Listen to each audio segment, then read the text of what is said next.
이제 오늘 요한복음 3장을 이제 마치려고 합니다. 우리 지난주는 니고데모 이야기를 좀 했었어요.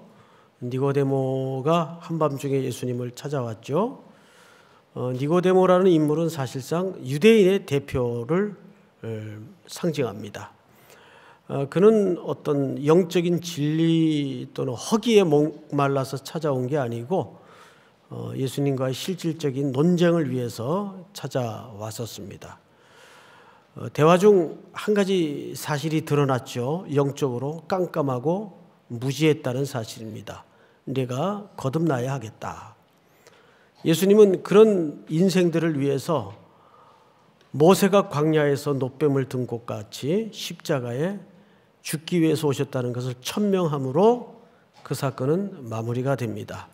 오늘 이야기는 그 후에 벌어진 일입니다. 그래서 본문이 22절 이렇게 시작을 하죠. 그 후에 예수께서 제자들과 유대 땅으로 가서 거기 함께 유하시며 뭘 베풀었다고 되어 있죠? 세례를 베풀었다라고 되어 있어요. 자, 그런데 사실 예수님은 세례 베푸신 적이 없어요. 무슨 소리냐? 여기 성경에 있는데 4장 1절을 한번 볼까요? 4장 1절. 예수께서 제자를 삼고 세례를 베푸시는 것이 요한보다 많다는 말을 바리새인들이 봤어요, 들었어요? 들은 줄을 주께서 아신지라. 본 게 아니에요. 2절 다 같이 시작.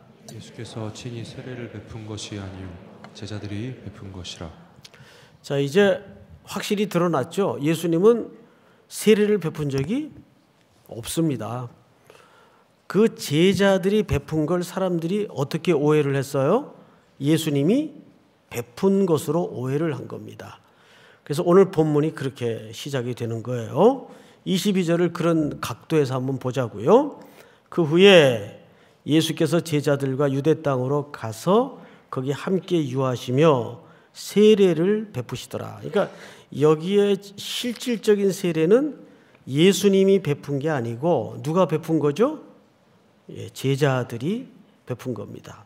그리고 이제 그 다음 절, 요한도 살렘 가까운 에논에서 세례를 베푸니 거기 물이 많음이라 그러므로 사람들이 와서 세례를 받더라. 잠깐 멈추어서 이 부분을 좀 이해를 하고, 이것은 내용보다도 구조를 이해를 해야 될 것 같아요. 사복음서 기자가 세례 요한을 설명하고 예수님을 설명하지만 이렇게 동시에 사역을 같이 한 장면을 그려놓기는 요한뿐입니다. 다른 복음서 기자들은 시차가 있어요. 그리고 사역을 하더라도 다른 사역으로 그림을 그려놔요. 그런데 요한은 어떤 의도를 가지고 예수님도 세례 베푸는 사역을 하고 계시고 그 가까운 마을에 세례 요한도 똑같은 사역을 하고 있는 곳으로 배치를 해놓습니다. 예를 들면 이런 거예요. 예수님이 청파동에서 지금 제자들 데리고 세례를 베풀고 있는데 세례 요한이 요 남영역 근처에서 세례를 베풀고 사역을 하고 있는 거예요. 아주 가까운 거리에서. 이 장면이 정확히 그런 그림이에요. 그러면 요한은 무엇 때문에 예수님의 세례 사역과 세례 요한의 세례 사역을 한 지역에서, 그것도 인근 거리에서 동시에 하고 있는 모습으로 구조를 해놨을까? 여기 매우 중요한 이유가 하나 있습니다. 자, 이것 때문에 문제가 벌어져요. 다음 절을 한번 보죠. 24절을 보십시다. 요한이 아직 옥에 갇히지 아니하였더라. 이게 좀 뜬금없죠? 마치 이 말은 이런 느낌이 들지 않아요? 이제 갇히기를 기다리는. 그래서 문장 자체가 굉장히 꼬여있는 듯한 느낌이 들지 않아요? 뭐하러 이런 말을 여기다 써놔요? 요한이 아직 옥에 갇히지 아니하였더라. 마치 그 옥에 갇히기를 기다리는 어떤 모습처럼 기록을 했단 말이죠. 이 기록은 사실 성경에서 잘 소개되지 않는 굉장히 중요한 분기점을 표시한 내용이에요. 여러분, 성경을 전체적으로 보면 예수님의 본격적인 사역은 언제부터 시작되는지 아세요? 요한이 옥에 갇히면서부터 시작이 돼요. 요한이 왜 옥에 갇혔는지는 아실 거예요. 당시 왕이었던 헤롯 왕궁의 스캔들을 요한이 지적을 했습니다. 그 스캔들은 헤롯 왕궁의 아주 유명한 역사에도 기록된 스캔들이에요. 자기 동생의 아내를 뺐죠. 그 동생의 아내가 굉장히 절세 미인이었다 그래요. 그래도 뺏을 사람이 따로 있지. 그거를 누구도 입뻥끗 못하던 시대에 세례 요한이 지적을 합니다. 그래서 미운 털이 박혀서 체포가 돼 나중에는 그의 목은 쟁반에 얹어지고 참수형을 당하죠.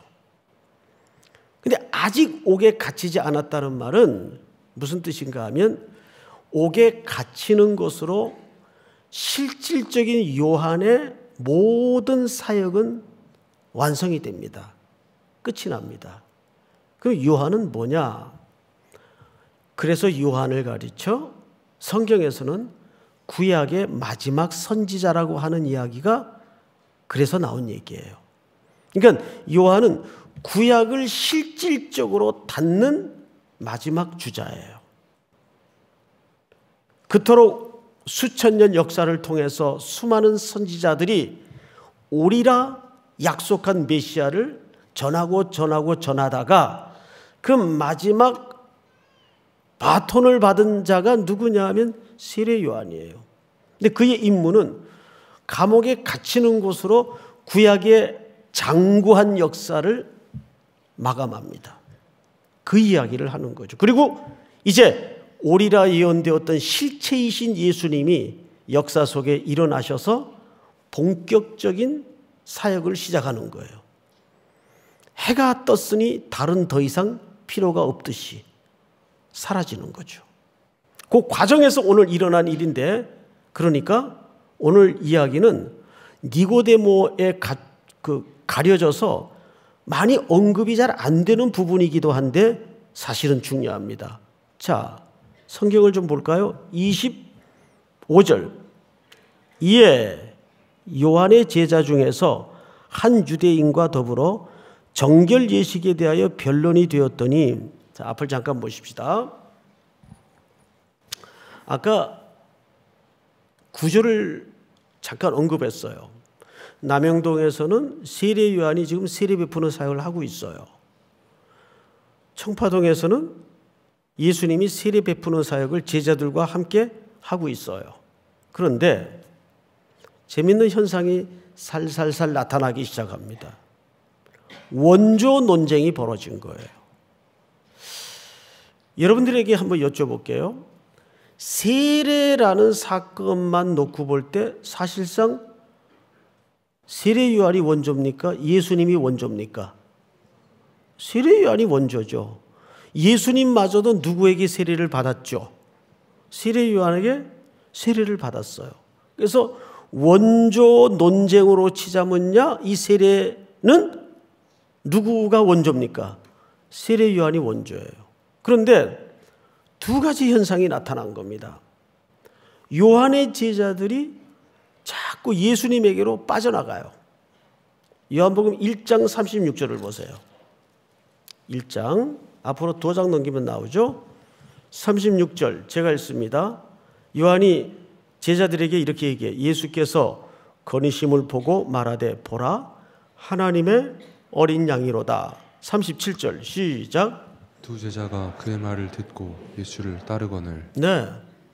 자, 요한이 저 사람이 하나님의 어린 양이야 이렇게 얘기하니까 평생 요한의 가르침을 받고 따르던 제자들이 슬그머니 누구에게로 지금 넘어가고 있죠? 예수님에게로 넘어가고 있어요. 이게 이탈 현상이 벌어진 거예요. 게다가 방금 읽었던 4장 1절을 가보세요. 1절을 보시니까 이렇게 돼 있어요. 예수께서 제자를 삼고 세례를 베푸시는 것이 누구보다 많아요? 요한보다 많아요. 이렇게 된 거죠. 후발주자인 예수님의 세례가 더 인기가 좋은 거예요. 그리고 사역이 잘 돼요. 심지어는 요한의 제자들도 글로 넘어가고 있고, 또 원조는 세례 요한인데 후발주자인 예수님의 세례가 더 인기가 있어서 사람들이 그쪽으로 요한보다 더 많이 몰리는 거예요. 자, 그러면 누구 입장에서 생각을 해봐야 되냐면 요한의 제자들 입장에서 생각을 해보라고요. 이게 뭐지? 기분이 좋았을까요? 나빴을까요? 기분이 슬슬 불쾌해지는 겁니다. 아니, 두 가지 이유 때문에 그래요.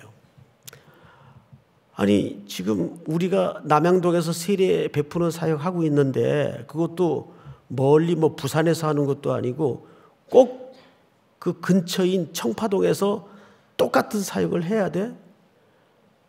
우리가 원조인데 꼭 같은 설렁탕 집을 차려야 돼? 이거랑 비슷하게 된 거죠. 게다가 원조인 집은 잘 안 돼요. 그리고 나중에 차린 집이 더 지금 잘 되고 있단 말이에요. 그러면 요한의 제자들의 입장에서 한번 생각해 보라고요. 기분이 어땠을 것 같아요? 일단 화가 나고 뭐가 생겼을까요? 시기심과 분노가 생긴 거예요. 그래서 이들이 예수님의 요한의 제자들이 요한에게 와서 지금 질문을 해요. 질문을 잘 보세요. 26절 다 같이 읽습니다. 시작. 그들이 요한에게 가서 이르되 랍비여, 선생님과 함께 요단강 저편에 있던 이 곧 선생님이 증언하시던 이가 세례를 베풀매 사람이 다 그에게로 가더이다. 네, 이제 이 말이 무슨 뜻인지 이해가 돼요? 아니, 선생님, 지금 사람들이 다 저쪽으로 지금 빠져나가고 있습니다. 에다가 제자들 마음속에 의문이 하나 생겨요. 25절을 잘 보세요. 그 의문 중에 하나가, 이에 요한의 제자 중에서 한 유대인과 더불어 정결 예식에 대하여 뭐가 일어났어요? 변론이 일어났어요. 그럼 여기서 말하는 정결 예식은 뭘 두고 벌어진 논쟁일까요? 당연히 세례입니다. 이상하다. 저 집이 더 잘 되는데 오는 게 진짜인 거야? 이게 원조 논쟁이 벌어진 거예요. 아니, 쉽게 얘기하면, 이게 여러분들 이해를 돕기 위해서 이런 표현을 쓰는 걸 양해해 주세요. 아니, 이 설렁탕 집은 우리가 먼저 차렸는데 저 집이 잘 되는 걸 보니까 오는 게 진짜 설렁탕이야? 제자들 마음속에 이런 의문도 생기고 좀 짜증도 나고 시기도 나고 분노가 일어난 거예요. 그래서 세례 요한에게 찾아와서 이 질문을 던진 겁니다. 다 빠져나가고 있습니다, 선생님. 그러자 세례 요한이 아주 명징스러운 대답을 꺼내놓습니다. 그 대답은 오늘 이야기의 중심축을 이룹니다. 27절을 다 같이 한번 읽습니다. 시작. 요한이 대답하여 이르되 만일 하늘에서 주신 바 아니면 사람이 아무것도 받을 수 없느니라. 간단해요. 하늘에서 주신 것이 아니면 사람이 아무도 받을 수가 없다. 자, 그러면 여러분 생각에 이 말을 요한이 했다 칩시다. 요한이 한 거죠. 자기를 두고 한 얘기일까요? 예수님을 두고 한 얘기일까요? 둘 다입니다. 우선 요한은 이 말을 하고 멋진 자기 사역의 마무리를 하는 은퇴사를 남기죠. 그는 흥하여야 하겠고 나는 쇠하여야 하리라. 그러니까 이 말은 정확하게 지금까지 내가 광야에서부터 부름받아 이 사역을 한 것도 여기까지인데, 내 임무는 여기까지인데, 이 일도 그 고난이 누구로부터 왔다는 얘기예요? 하나님께로부터 왔다는 얘기예요. 또 한켠에 이 말이 누구에게도 적용이 된다고요? 예수님에게도 적용이 돼. 지금 점점점 잘 되고 있는 저 예수님은 흥해야 되는 분인데, 저분이 하시는 저 사역도 누구로부터 고난이 왔다는 얘기입니까? 위로부터 고난이 왔다는 얘기예요. 자, 이 인식이 왜 중요할까요? 이 인식이 정확히 들어왔을 때 내 사역은 안 되고 저분 사역은 잘 되고에 대한 비교나 시기심이 있을 수 있을까요? 없을까요? 있을 수 없어요. 이게 정확하다면. 그런데 이것이 하나님께로부터 온 고난이 아니라고 생각할 때 누구의 마음처럼 시기 질투가 벌어지는 겁니까? 제자들의 마음처럼 시기 질투가 벌어지는 거예요. 왜 우리 집은 잘 안 되지? 왜 저 집은 잘 되는 거야? 왜 이런 생각이 들어올까요? 공동체 안에 이런 현상들이 얼마나 많이 일어나는지 아세요? 이런 걸로 비교하고 시기 질투하고 경쟁하고. 왜 이런 일이 일어납니까? 이 일이 하나님께로부터 온 일이라는 사실에 눈이 열어지지 않으면 그런 현상이 나타나는 거예요. 기억을 창세기로 거슬러 올라가서 요셉의 이야기를 해보십시다. 요셉이 형들이 자기 앞에 양식을 구하러 엎드린 모습을 보고서야 형들이 놀란 게 아니라 진짜 놀란 건 요셉이에요. 왜요?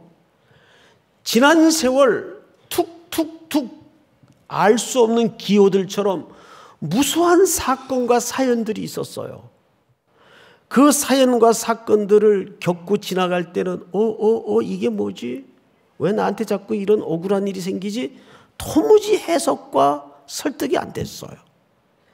그런데 형들이 환난 속에 기근을 피해 양식을 구하러 엎드린 모습을 보고서야 요셉의 그 단편의 기억과 지나간 사연들이 쭈르륵 줄이 맞으면서 하나의 그림이 되는 거예요. 그걸 확인하고서야 요셉이 경천동지할 경위가 인식 속에 열어진 겁니다. 아, 이게 하나님이 하신 일이었구나. 이것이 하나님께로부터 온 일이라는 사실 앞에 눈이 열어지자 원수도 가해자도 피해자도 의미가 없어지는 거예요. 이해가 돼요, 여러분? 여기서 자연스럽게 용서를 할 수밖에 없는 거예요. 아, 이게 하나님이 하신 일이었구나. 이 기근의 때를 대비해서 저들은 나를 팔았다고 생각했지만 하나님은 앞서 나를 보내신 자리였구나. 믿습니까? 요한에게 이게 있었어요. 아, 내 임무와 내 역할은 여기까지구나. 여기까지구나.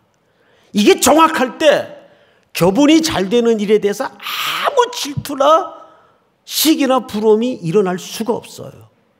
왜? 하나님께로부터 내게 부여한 역할과 임무가 여기까지라는 사실 앞에 눈이 떠질 때. 근데 이게 눈 열어지지 않으면 공동체에서 어떤 일이 벌어지죠? 시기, 질투, 다툼, 경쟁. 피곤해지는 거죠. 인생에 평화가 없는 거죠. 샬롬이 없는 거죠. 이것이 요한과 제자들의 인식의 차이였습니다. 자, 성경을 떠보십시다. 27절. 요한이 대답하여 이르되 만일 하늘에서 주신 바 아니면 사람이 아무것도 받을 수 없느니라. 28절 다 같이 시작. 내가 말한 바 나는 그리스도가 아니요 그의 앞에 보내심을 받은 자라고 한 것을 증언하는 자는 너희니라. 원래 헬라 말을 잘 보시면 이 문장을 보면 그대로 직역을 하면 너희가 바로 그 증인이 돼야 된다. 이 너희니라는 말이 맨 앞에 붙어 있어요.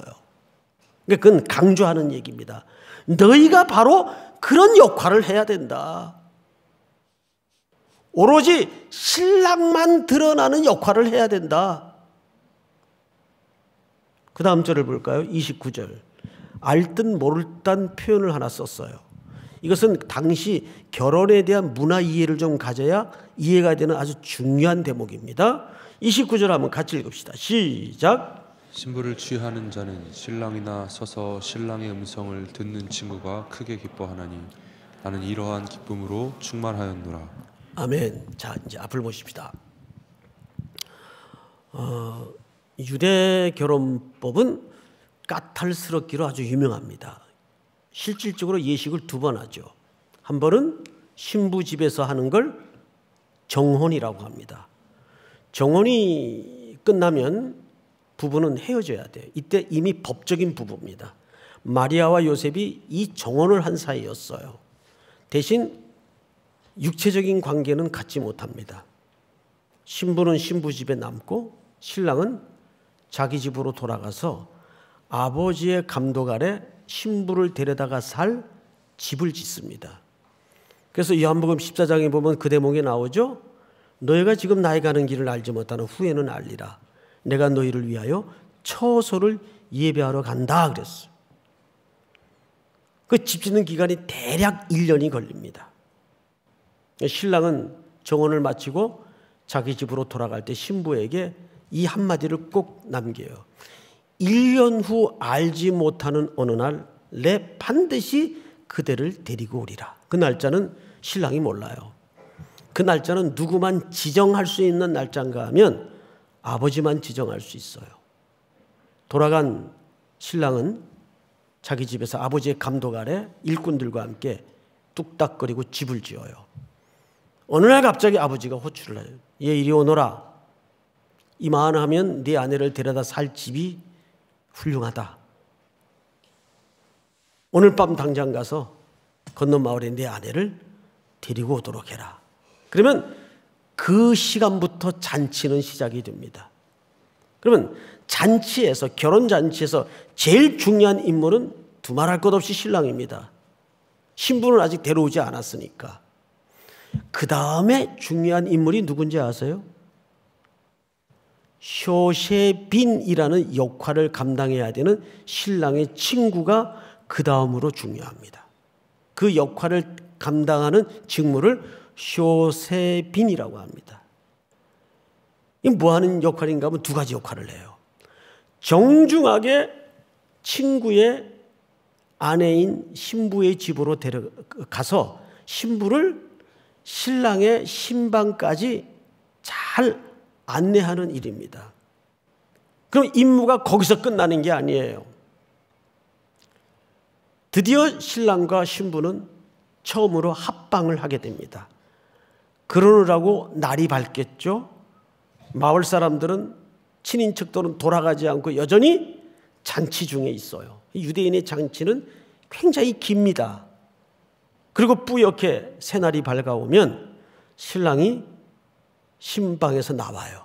그리고 기다리고 있던 자기 친구에게, 쇼셰빈에게 이런 얘기를 합니다.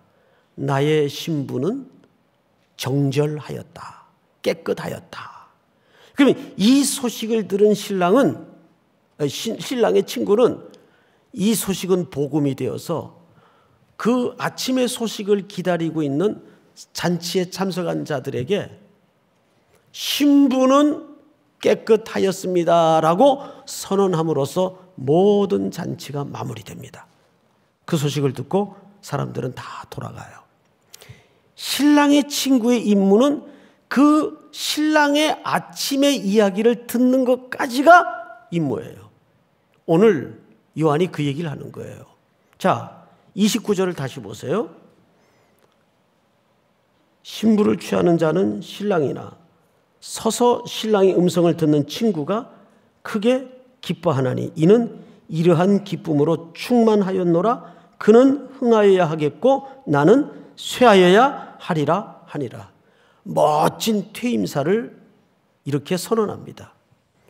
어느 신학자가 그리스도인은 세 가지를 연습해야 된다 그랬어요. 첫째, 희미해지는 연습. 둘째, 작아지는 연습. 셋째, 사라지는 연습. 얼마 전에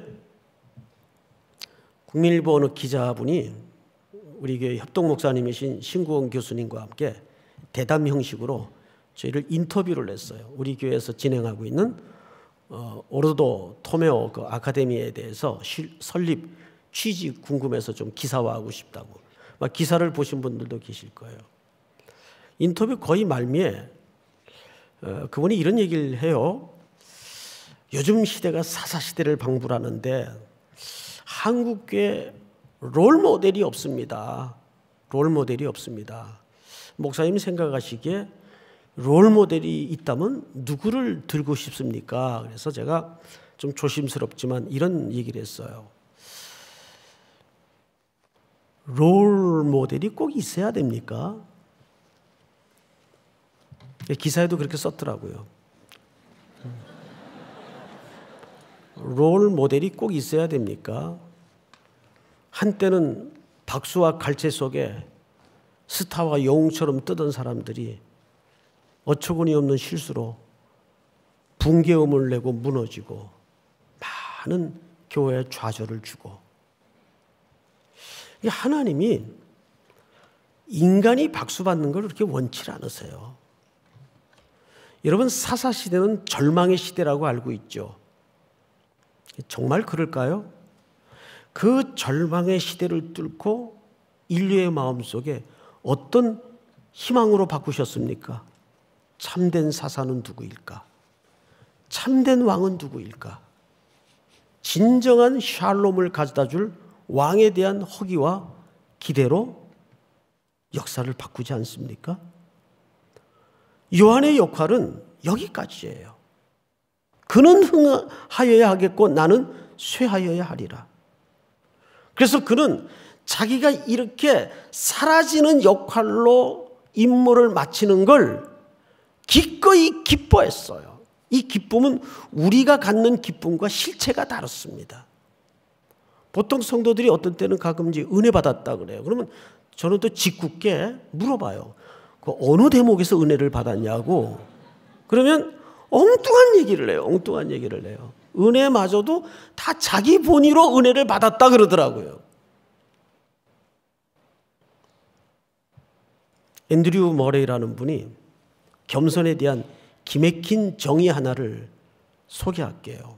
들어본 분들도 계시겠지만 겸손이라는 것은 내게 일어난 일에 대해서 이상하게 생각하지 않는 태도를 말한다.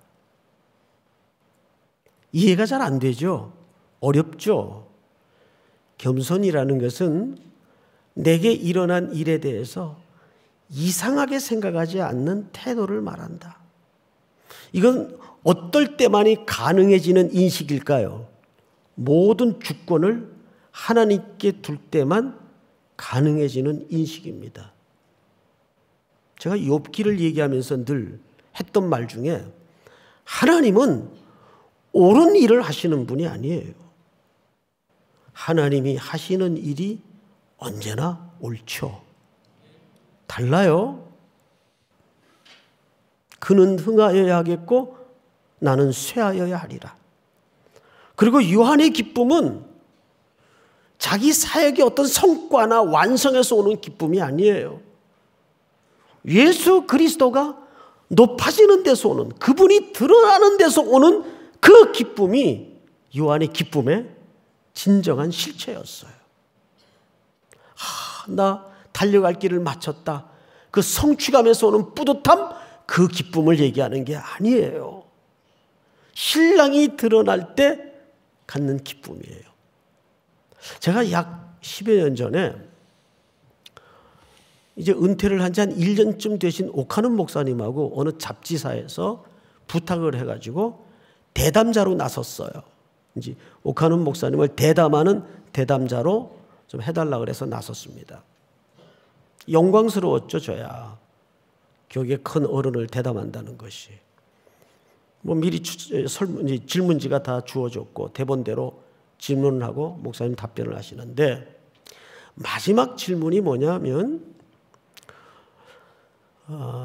목사님 목회자로서 행복이 뭡니까? 이게 질문이었어요. 그러면 천편일률적으로 목회자들은 대개 두 종류의 대답을 해요. 말씀을 통해서 성도들이 변화되거나 교회가 성장해서 교회가 부흥되고 새로워질 때 그게 나쁜 건 아니겠죠. 뭐 그런 의례적인 대답을 저는 기대했었어요. 그런데 1초의 망설임도 없이 이런 대답을 꺼내놓으시더라고요. 나 같은 죄인이 구원받아서 하나님 편에 서서 날마다 이 영광스러운 복음을 전한다는 것 자체만큼 행복한 사실은 없다. 나머지는 그 다음 얘기다. 교인이 수가 늘어나는 거 의미가 있겠지만 하면서 그 끝에 이런 질문을 하세요. 그러면 저 외진 산골에서 10명도 안 되는 성도들을 3, 40년씩 붙들고 씨름하고 고뇌하는 그 목회는 실패한 목회인가? 누가 그렇게 재단하던가? 더 나아가서 가장 치욕스러웠던 십자가를 지고 우리를 대속기 위해 죽으신 그 십자가는 어떻게 설명할 건가? 여러분, 우리는 예수를 믿고 산다고 하지만 우리 기쁨의 실체는 뭡니까? 결핍이 채워지고 무언가 더 씌워져서 내 만족이 포만감으로 드러날 때 그때도 물론 기쁘겠죠. 그러나 이제는 그 기쁨의 기준과 근거와 기초와 축이 달라져야 되지 않겠어요?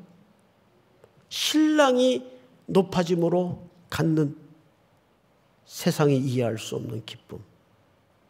또 한 주간 살아가는 여러분들에게 그 전쟁터와 같은 삶의 현장에서 그 기쁨을 회복하는 우리 3일의 성도들이 될 수 있기를 주의 이름으로 축원합니다. 다 일어나십시다. 1000번을 불러도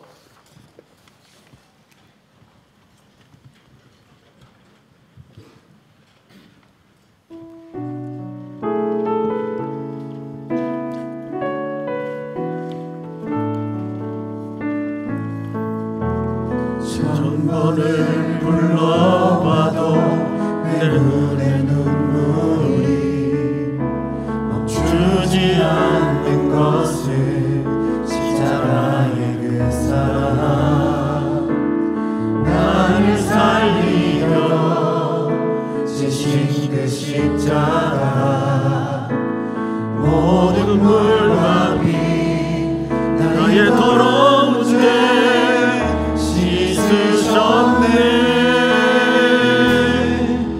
나를 향한 그 사랑 생명을 내어주사 영원한 생명을 내게 주심을 감사해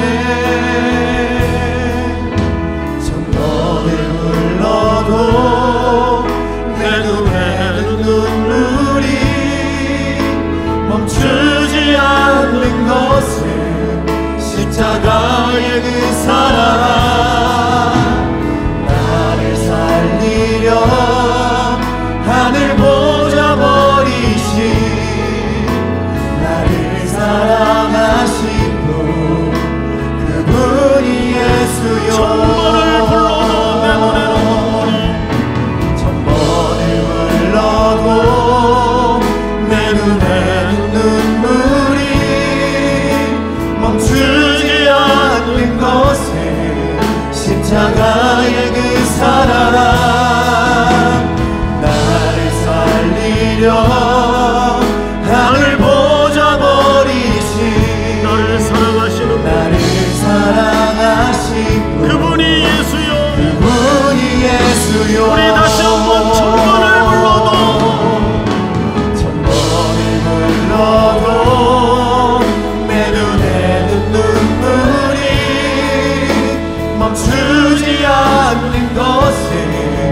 십자가의 그 사랑 나를 살리려 하늘 보좌 버리신 나를 사랑하신 분 은희 예수여. 우리 머리 숙여 기도합시다. 첫째는 우리의 기쁨의 기초가 새로워지게 하여 주시옵소서. 이 땅의 것들로 갖는 기쁨이 아니라 우리의 신랑이신 그리스도가 드러나는 것으로 갖는 기쁨으로 옮겨지게 하시고, 또 한 주를 살아낼 일상 속에서 그 기쁨의 실체를 만나는 은혜를 누리게 하여 주시옵소서. 우리 저문을 나서기 전 또 한 주의 삶을 놓고 주신 말씀 붙들고 승리케 하여 주시옵소서. 주여 부른 다음에 기도합니다. 주여, 사랑하시는 아버지 하나님,